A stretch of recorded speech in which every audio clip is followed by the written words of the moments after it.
We'll find one. Yeah. Oh, man. I don't know. Are you just going to spaz out and buy one? Yeah, probably. That's what I did with with the rig. I was looking at different options. I was trying to be like smart about it in terms of, not smart, but like cheaper about it. I was like, you know, you could still, this one has a cable system, it has good reviews, blah, blah, blah. But at the end, I'm just like, might as well buy the one that everyone gives good reviews. Yeah. And yes, it's like pricier, but whatever. And I agree. honestly, I don't even like it. So I'm like, well, the rig? I don't like the cable system. And I think it's just because I have to maintain the cable system. I don't think it's the rig itself. It's the fact that I have to maintain it. Why do you have to maintain it? Like grease it up and all that. But it's like the cables are all twisted. And Oh, then really? I'll fix it and then it'll twist again. I mean, that pisses me off. And then like there's parts of it that like you can fix, but I would have to take it completely apart. And I'm like, that's not happening. That was the worst experience of my life, was building that. So, yeah. that's kind of funny. Yeah. I mean, any cable machine, you're going to have to, there's going to be maintenance. Yeah, I know. I've realized that now. Yeah. I realize that now. All of but, them. It's just like the cables get twisted up out of nowhere. Like I'll use, I don't use like any of the cable systems. Oh, barely. shit. Like I barely use it because it pisses me off. Like, Oh, no. because after 1 or 2 uses, they twist up. Mm-hmm. And I'm like, did I put this wrong or what? But it's like... Before I leave, just show me. I'll see Okay. if they're weird. That's true. I And should then we just... can try to fix it. All right, you ready? Yeah. Dude, Recording. too much running. Too much lifting. I'm tired. So this week has been more... Yeah. Oh yeah, you've had that spike. Yes. Okay, how am I going to do the intro? Dude, I've been obsessing over all the editing and shit. Yeah. Like sending them to my brother. Really? Like the editing of the clips? Yeah, the clips Yeah. and stuff, and the text, and the angle, and the, like... I pull the shit from Opus clips, and then, I don't know if you, like, the story about the plane, you getting sick? Yeah. That's 2 different clips that I Oh. cut into one. I think it's like 2 different halves of the story. And it doesn't even look like it. It No, just looks... I had no that's idea. not how the conversation went in real life. That's not how we had the conversation. Really? No. And part of it was I realized... We talked one time about, like... if you take footage of you working out, that workout doesn't have to be that day's footage or even apply to the thing you're talking about. It can just be footage. And so there's 2 clips in the Opus that was like, one was about the flight and the other was about the flight, but they were like 2 ends of the story, like 2 different parts. And I was like, I like the way the intro works here, and I like the content of the story here, and it's all the same story. So then I just meshed them together and then cut a bunch of stuff and just spliced it in. It's all like, it's like 20 edits probably. Huh. But I'm like, ear. And then it's like, you know, it's like real smooth. Yeah, that is smooth. Yeah. Because I don't tell stories like that. My stories go like all different directions, and I never get to the point. I never. You got to the point? The point was after they you ruined edit it. it. No, and like, you know, I sent you those 2 videos yesterday. I hate that I have to do this, but like, the one I posted today, which I hate that I posted, I don't even want to talk about it, but I did that on like 1.1 speed. Okay. Because no one wants to watch the long videos. Yeah, that's and true. yours is on 1.3 speed, but it doesn't even feel like it. It feels normal. The one about the AC-130, that's on 1.3 or 1.2 times speed. I noticed it was faster, but Yeah. I didn't know how And, it was faster. It's just, I don't know. I've just been messing with shit. Anyway, we'll do the introduction. Yes. Okay, episode 29. Yes. Okay, welcome to Unscripted Strength, episode 29. Thank you for following and subscribing and commenting, which no one's been doing. That's terrible. We're still doing this for fun, but we'd like to do it for fun and progress it to more people. So you should follow this or subscribe to it and send it to your friends and send it to your mom, unless you won't listen. Send it to people who will listen. But yeah, that's it. This is Unscripted Strength, episode 29. We have no idea what we're talking about today, except the intro, which we always do. I'm Ethan. I'm Day. And we're going to start with how our training is going, because that's what we've been doing, and that's tradition now. So, Day, training? Good. It's been going good. Day's training is good. Yeah, it's been going good. I wish I had something exciting to say. There are a few things, actually. I finally got back to being able to do RDLs with like 200 pounds for reps. Hell yeah. Because like I feel like over the semester I've just like, stress and everything got stressed and weaker. And I remember I was doing a lot of single leg RDLs, which I hate. And it was supported stuff, so I could still load it up. But that usually just doesn't feel as good for me.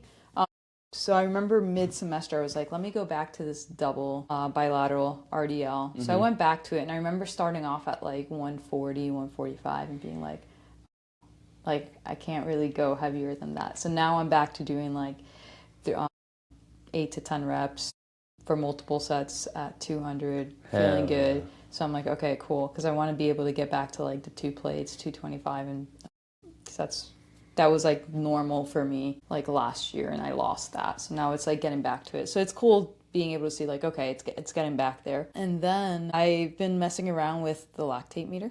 So like if you look at my fingertips, they're all filled. I don't know if you see it anymore, but I'll just do like my threshold intervals. And just to get more information, it's like I'll just hop off, prick my finger, take the blood, get the reading. I also look at heart rate, so I write the heart rate down. And just seeing some trends and all that stuff. And the crappy part is with lactate meters is they're not always the most reliable. So sometimes you see some weird readings. And so it's like, okay, I got to do it again just to make sure that's normal. Just that pricking looks your kind of finger crazy. over and over. Yeah.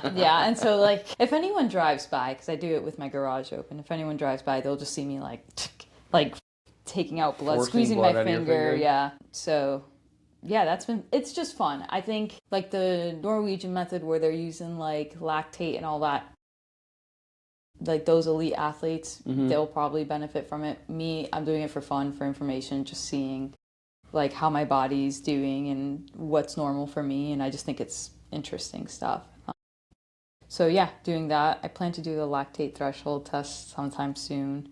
Fun. Okay, for the viewers, if you could explain lactate and why you're testing it like you're talking to a 5-year-old.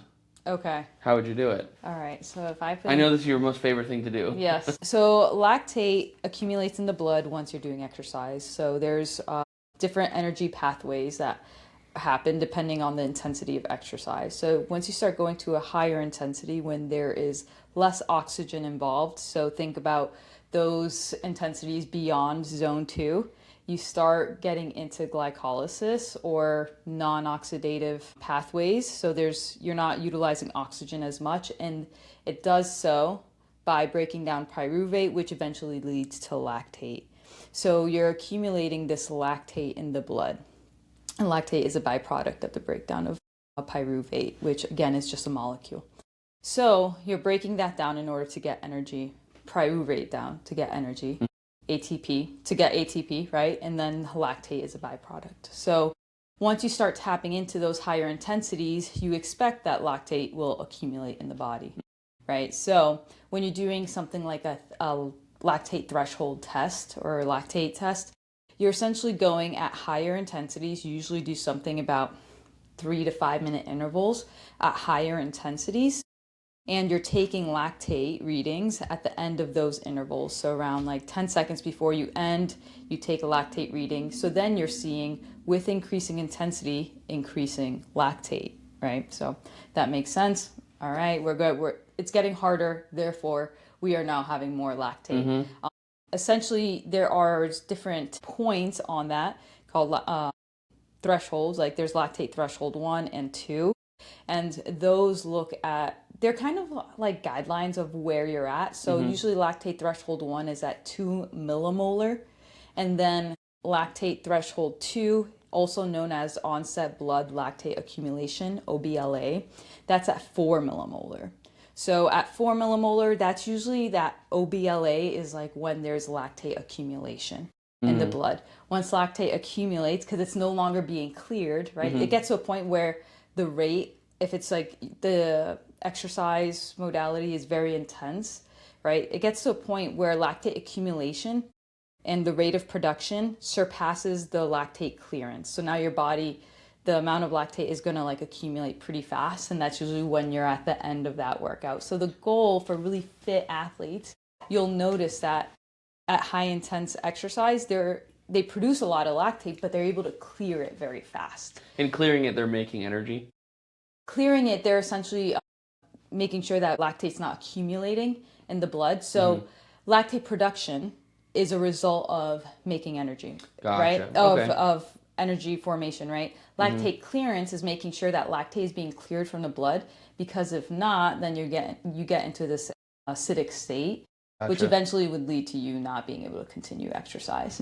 Yeah. Oh, fun. Yeah. So you're just seeing, so in the simplest terms, if I'm exercising really hard, there's more lactate in my blood because I'm spending more energy. Yep. And the fitter you are and the better you are at exercising at those intensities, the lactate will still accumulate high, but you clear it out a lot faster. So the reading may not be as high.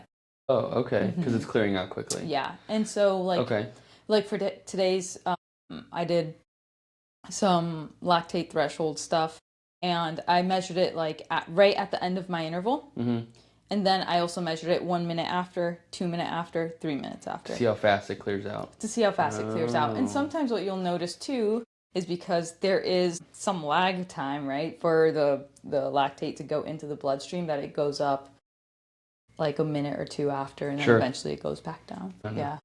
Cool. It's really fun. It's just like, right, more information. It's just, is it going to impact my training? No. But it's fun to do. Exactly. That's so funny. Great. Now, and I want to be a guinea pig too. So at some point, I'm going to do this with you. Yeah. And maybe we'll find out that I'm in terrible shape.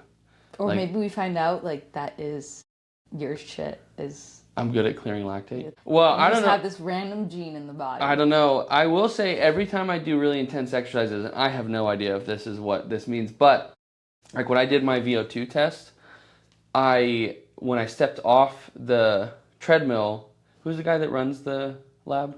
Can't remember his name. I don't know that. The Human Performance Lab? I don't know. I stepped off that, and I don't know how long after, but he was standing there watching the guy who runs it. Forgive me for not knowing your name, but he made a comment about how I recovered very quickly. Yeah. He said most students, like, for a long time after are toast. But most, like, even at our high rocks, if I can stop for like 30 seconds, my heart rate comes back down quickly, everything clears, and I can repeat. Like, really high intensity stuff, I can repeat with very short breaks over and over and over. And I normally feel pretty fresh pretty quickly. Yeah. Long distance stuff, it's all over. I have one gear, and it's long distance, and I can nice and slow. So the threshold stuff always throws me for a loop. So after, because it's high intensity. Yeah, after a few sets, like I can't repeat it as well. Even like I see on the treadmill my reflection, because there's a screen. Yeah. And I see like even my body looks different. Like the way I'm moving, it's just like a slug. It's like this. Like I'm just, I'm moving everywhere. I'm just moving. At this point, like I could, if I like trip, I'm falling forward. Yeah. And what I noticed too is like if you look at like the heart rate graph, right? It goes here, it goes high for the interval, it drops back down close to baseline, and with each following interval, it does not go back to the baseline. It gets higher and higher, right? So then it's like, and then like by the time it's like after a 3-minute recovery after each interval, at first I get to baseline. By the end, it's like new 150, baseline is 150 beats per minute. So yeah, we were talking about that a little bit. I think it was you about like heat training. Like the worst feeling is when you're like, I was walking up Cortero after running and it was hot outside and my heart rate was like 180 and I was walking and I looked down. It had been like 2 or 3 minutes. My heart rate was like 161 and I was like, no. And it just would not. Yeah. You're just stuck there. It's so hot. You're so tired. And it's just like, well, this is where you live now. So congratulations. And that's a terrible feeling. But that's what happened the other day when you were here and we did the training. Oh, really? In the middle of the day in the garage. Yeah. You just could not get your heart rate down. I could not get my heart rate down. Yeah. And if I'm on the spin bike doing an easy spin and it's sitting at 150, that's where I'm like, all right. We have a problem. We have a problem here. Yeah. If mine's at 150, I'm like, oh, I'm breathing. That's good. This is a workout. This is my easy workout. Well, that training sounds like fun. If you don't know, quickly, a Norwegian 4x4 is 4 minutes of rigorous exercise with some break period. Normally it's like a 1-to-1, right? Like 4 minutes on, 4 minutes off, something like that. And you do that 4 times. So you do 80 to 90% effort. It's like pretty high. You kind of push it. Whatever you can punch out for 4 straight minutes, really high. Yeah, it's a repeatable hard effort. Yeah. And like it's called the Norwegian method because they do it as you... In Norway. Yep, exactly. Yeah, and those Europeans are freaks. Yeah. They do weird stuff. They do it specifically, so I feel like the world has popularized it as the 4x4, not using lactate, but they actually use it with lactate readings. So they're actually like getting lactate measurements, and their goal is to stay like right there close to that lactate threshold, but they're not surpassing it, because if they're surpassing it, it kind of ruins what they're trying to build there. But so people don't do the lactate readings, right? They just do a 4x4, and they go all out and turn those intervals from threshold intervals to VO2 max intervals, essentially, that aren't repeatable. Gotcha. Yeah. Not repeatable. Yeah, at all. No. I bet if I had gone on that treadmill after my VO2 test, I would have lasted half the time. Like, I recovered quickly and like came back to baseline, but I think my legs would have been toasted. That was terrible. I hated that. Yeah, it's not fun. No, a 14% grade on a treadmill at any speed is just like walking straight up a hill is what it feels like. Was it 14% for what was the protocol that they used with great question, Day. Some amount of time on a certain pace, and then at a 2-minute interval, I think 2 sounds more right in my head, the pace comes up and the treadmill comes up. So they're moving both variables? Yes. Okay. Yeah, which I don't like. Interesting. I know that's the protocol. I'm not saying I don't like as in like I disagree with their methodology. Yeah, I have no fucking idea and just trust them. I don't like it on vibes. It was very hard. Oh, I would hate it. Because I got to, I think the max speed maybe was 5 miles an hour, which is not fast. Yeah, but when you're at a crazy... Oh, God. I think I got to like 4 I don't even... In my head, I was like, I'm going to make it through the whole thing. The whole thing, I think it caps out, you're at the final incline, final speed at 15 minutes. And I think I made it. I was like, I can do that. I can run for anything for 15 minutes. You can't. You cannot. Yeah. I made it to, I think, the 14% incline, which is not even the final one, and a 4.3 mile an hour pace. Okay. And my heart rate was 200, 199, something like that.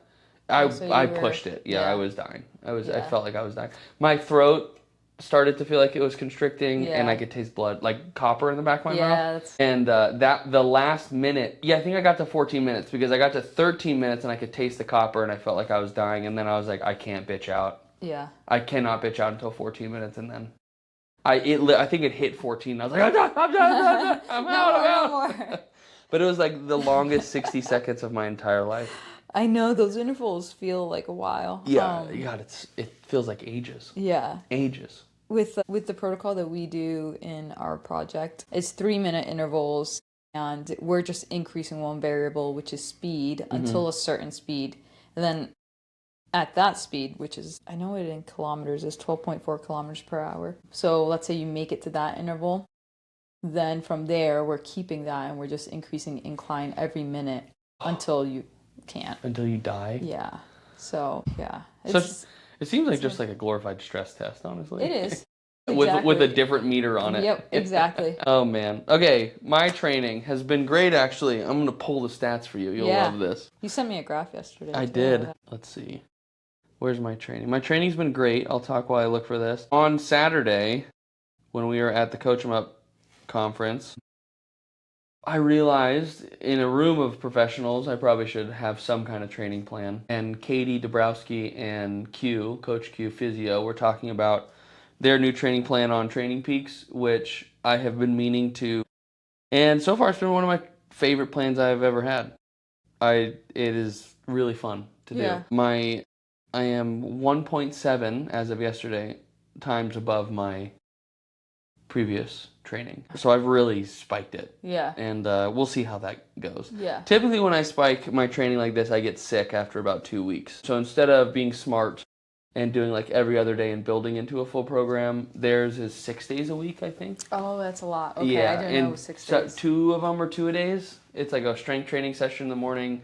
You can break it however you want to. And a steady state cardio session in the afternoon or in the morning. Oh my God, I'm going to break your printer.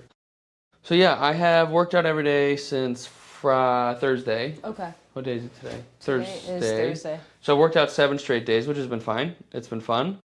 And yeah, my graph is, I'll show you. They can't see it. Maybe we'll post it or something. But now I am there. Oh, wow, yeah. So I've really pulled the number up by quite a bit. So you're doing now 6 training sessions a week, and some of them are 2-a-days. Yes. How many of them are 2-a-days? Let's see. So far today is supposed to be a second 2-a-day. Okay. I'm very busy tonight, so we'll see. I should get a run in tonight. So Monday was just the workout. It was legs.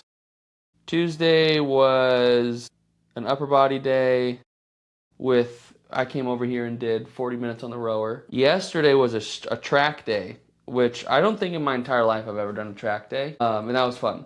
That was like plyos, accelerations, like sprints, strides, and a tempo run.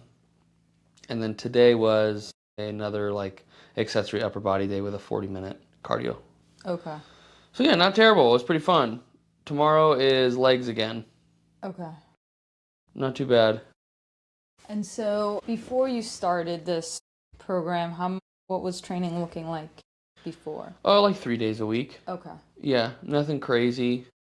Pretty light 3 days a week. I had picked up I kicked back into gear June 2nd. And then every other day was doing some kind of easy lift. Okay. Walking. So I kind of was phasing back into it. I think I had mentioned on the podcast before, pretty much the entire month of May, I was like feeling like shit. The antidepressant I was on made me really sick. So that just like tanked me. And then going into June, things changed, and then now we're ramping it up. So it's like I did kind of slowly ramp it, but the last entire week has been pretty aggressive. Yeah. I've done it aggressively. But, is what it is. Whatever. It is what it is. So yeah, my training's going great, doing some jumping, doing some sprinting, doing some lifting, and being very... Oh yeah, I texted you about the macros too. I've been on my nutrition kick. And by that I mean actually fueling myself for once. Because, so for the mental health stuff, my crippling ADHD and exercise, it maybe dawned on me that I was not eating like an adult. And by that I mean not getting anywhere close to the calories I needed to most of the time. So yeah, I'm eating 0.8 grams per pound of protein, like 0.9 grams per kilo of fat, and the rest is carbohydrates. And my daily is like between 3,000 and 3,700 depending on how much exercise I've done. Okay. With like relatively normal foods. Yeah. I think the advice I would have for anyone if you're tracking your food is you will quickly realize that if you don't pay attention, you'll blow through your fat in like how much fat you're supposed to eat in a day in like a meal. Think like a Costco slice of pizza is like 45 grams of fat. Not to say don't eat it. I had one 2 days ago. But that's been interesting to realize like how easy it is to get your calories from fat. Yeah. And it is really, I'm not a candy eater, so I don't have that. But it is not as easy as you think to get 450 grams of carbs a day. It's like every meal has to have like a dedicated amount of carbs. And the last 3 days I've gotten to my dinner and been like 180 grams short, give or take.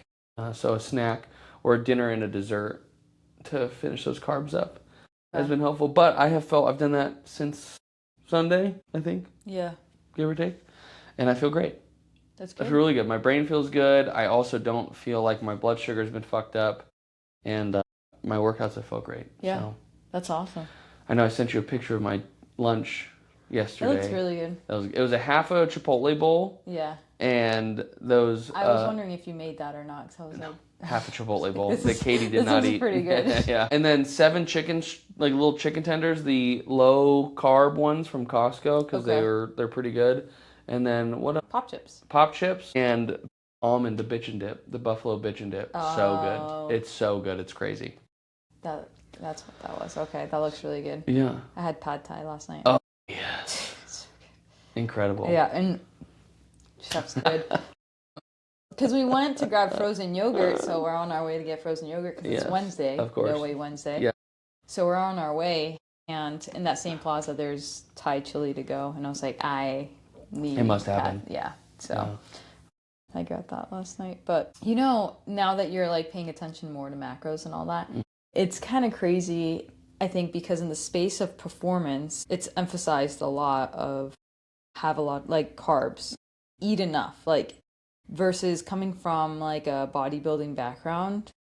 You can just imagine you're trying to get lean for a show. It's very much the opposite message. Yeah. And like, especially for natural bodybuilders, you have to get super lean to look even remotely muscular compared to like those that are on performance enhancing drugs, and obviously genetics plays a role in everything.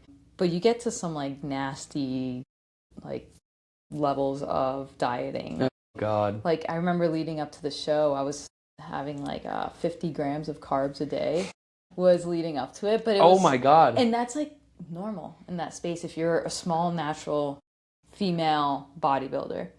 And so it got to a point where I still had my protein fairly high. Fats they stayed pretty constant, but the carbs would go down. I remember just like, it was essentially like just trace amounts would lead to 50 grams. Yeah. Yeah. It's bagel. My bagel this morning was 61 grams. Yeah, exactly. Right? Like insane. And so, whoa. Like, I think about that time, which was like 10 years ago. And I think about now where like, working with athletes, being around people who care about their performance, it's a whole different message. Oh, yeah. So it's so interesting. And I told you this weekend, like, as the presentation was going, like, Chris Bumstead shared, like, because he would make videos, like, Road to Olympia videos. Yeah. And I remember him being like, I'm on, like, 1,600 or 1,800 calories. And Chris Bumstead is huge. On drugs. He's huge. He's a man. He's 6'1". Yeah. He's, but that's like the extreme he had to get to get pull that off lean. Everything. That is crazy. It's such a different world, right? Like, yeah. I will say, I don't have, luckily, I don't think, I mean, maybe I'm wrong, but I don't think I have any like disordered behaviors around eating other than underfueling myself because I don't pay attention, which is like a self-care problem, whatever. Anyway, it has been really fun eating for performance, like you're saying, because I feel like the angle you go about this is like, not like what do I have to take away, it's like what do I get to enjoy? And then it makes the food feel like you're performing. So like it makes it more fun to like make the food and like weigh shit, where I feel like when you're cutting, everything is almost like a negative, you're like, oh, I only have 50 grams of carbs. It's like everything's off the table. Yeah. Nothing's off the table for me right now. Like 3,700 grams or 3,700 calories, I can eat whatever the fuck I want most of the time. Like, obviously I'm trying to keep all my ratios fine, but yeah, it's just been fun to like my breakfast this morning was like a protein shake, a bagel with cream cheese, and an Uncrustable. Yeah. That was my breakfast because yesterday I went to bed going into dinner had not eaten enough carbohydrates. So I was like, oh, I'm going to eat more in the morning so I don't lag it into the afternoon and then have to jam food in my mouth. So, I mean, what's more fun than a bagel with cream cheese and an Uncrustable for breakfast and a protein shake? It sounds fucking great. And it was great. And then I have no idea what I ate for lunch. I'm blanking on it. I had top sirloin. Juliet at work came in and sometimes she just hands me food. Amazing. Like she comes in with leftovers and she's like, I'm not going to eat this. And I'm like, sweet. So she gave me buffalo chicken casserole with tater tots and cheese. No way. Yeah, and then top sirloin and was like, here you go. And I was like, great. So that was my lunch. And you do your best to do the macros there. Like I don't have a scale. So take a picture, put into 3 different AIs, come out with an average, use the average. It is what it is. I'm not tracking it very specifically, but yeah, just like, I'm eating whatever the fuck I want. Yeah. And I'm getting to the end of the day being like, okay, I'm a little bit under or, close to where I need to be. Obviously, it's not perfect. And if you're concerned, I'm waiting. If I gain weight, I know I'm doing too much. If I lose weight, I'm not doing enough. It's pretty simple, honestly. And I started at like 215 pounds. So in a month, I'll get on the scale and be like, okay, where am I at? Yeah. And then just adjust accordingly. It doesn't have to be so stressful for anyone listening who's dieted or eaten or tracked their food. Because I don't have any goal. Like I'm not getting on stage anytime soon. And if I get in the pool, I don't really give a fuck. Yeah. So whatever. Yeah. And I'm trying to perform and not get sick. So God forbid I eat a little bit too much and my performance feels good. But yeah, that's how my training's going. I'm enjoying it. I think that's the piece I wanted to get to the most, is that I'm enjoying training again for the first time since the High Rocks. Yeah. After the High Rocks, not like I wasn't, but I was just like, I'm busy doing other shit. I don't really have anything to focus on, and I'm not loving life right now. So, but now it's been really fun to train. I'm looking forward to it, which feels great. Yeah. Normally it doesn't feel great. So That's awesome. we're here. We're doing it. Yeah. We're doing the training thing. Yeah. That's what we're doing. Okay. Do you have any, like, I know right now the only thing we have coming up is in November, the Ragnar race. Yeah. But is there any goal that you have, like, intermediate to that? There was a couple powerlifting. I knew there was something. I knew there wasn't, like, a huge gap in there. There is a couple powerlifting meets that I was eyeballing, but I don't think I'm going to. Okay. I have no idea. Yeah. The Ragnar, okay, the truth is, if I sign up for anything else, I think my wife will hit me. Okay, yeah. So, rightfully so. I'm on Katie's side. Yeah. Anything Katie says, yeah. I'm gonna go She's not actually going to hit me. She's not a violent person. It's a joke. But she would verbally express her displeasure around my behaviors. That's what would happen. In a way that would make me feel bad about my decisions, because I would make the decision without thinking about anything. Yeah. And then have to go look at my wife and be like, hey, I made another decision without thinking about you and only thinking about myself. And in fact, I wasn't thinking about myself. I wasn't thinking. I just wasn't thinking. Yeah, I was not thinking.